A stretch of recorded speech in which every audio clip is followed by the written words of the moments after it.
राज की पुत्री।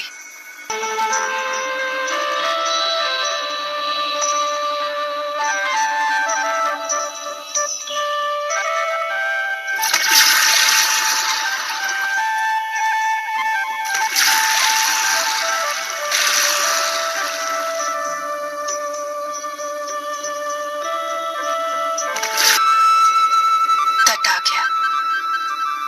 मेरा तट तो अभी नहीं आया।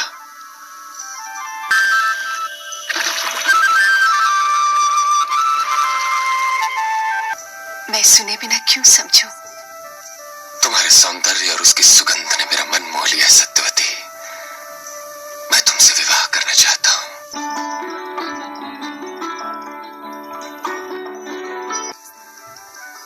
और मैं जो आपसे मांगने आया हूं वो त्रैलोक्य में आपके सिवाय और किसी के पास नहीं। मेरा जी चाहता है कि सत्यवती के संतान राज्य करे। आप सत्यवती की भाग्य रेखा को बदलना चाहते हैं, जो मुझे स्वीकार नहीं।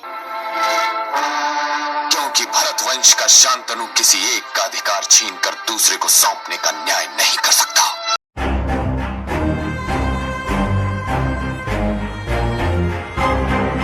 दोस्तों, वेद व्यास के महाभारत के अनुसार वास्तविक लिखी गई पुस्तक के अनुसार इससे पीछे वीडियो में हमने यह जाना कि भीष्म पितामह का जन्म कैसे हुआ और किस प्रकार राजा शांतनु उन्हें हस्तिनापुर अपने साथ लेकर आए। अब आगे की कहानी हम ओरिजिनल बुक के अनुसार ही जानेंगे कि किस भांति राजा शांतनु और सत्यवती का मिलन हुआ। अपने गुणवान पुत्र के साथ आनंद पूर्वक रहते हुए 4 साल व्यतीत किए। एक दिन वे यमुना नदी के निकटवर्ती वन में गए। वहां राजा को अवर्णनीय एक परम उत्तम सुगंध का अनुभव हुआ। वे उसके उद्गम स्थान का पता लगाते हुए सब और विचारने लगे। घूमते घूमते उन्होंने मल्लाहों की एक कन्या देखी जो देवंगनाओं के समान रूपवती थी। श्याम नेत्रों वाली उस कन्या को देखते ही राजा शांतनु ने पूछा, तुम कौन हो देवी, किसकी पुत्री हो? फिर वह बोली, राजन, आपका कल्याण हो, मैं निषाद कन्या हूँ।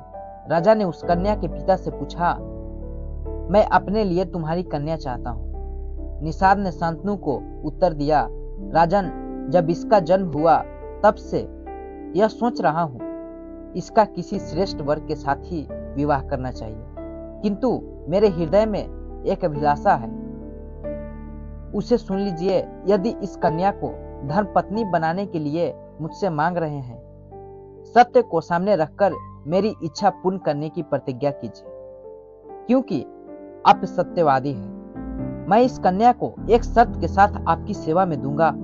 मुझे आपके समान दूसरा कोई श्रेष्ठ वर कहीं नहीं मिलेगा। शांतनु ने कहा, निषाद, पहले मैं तुम्हारे शर्त को सुन लेने पर मैं उसके विषय में कुछ निश्चय कर सकता हूँ। यदि देने योग्य होगा तो दूंगा।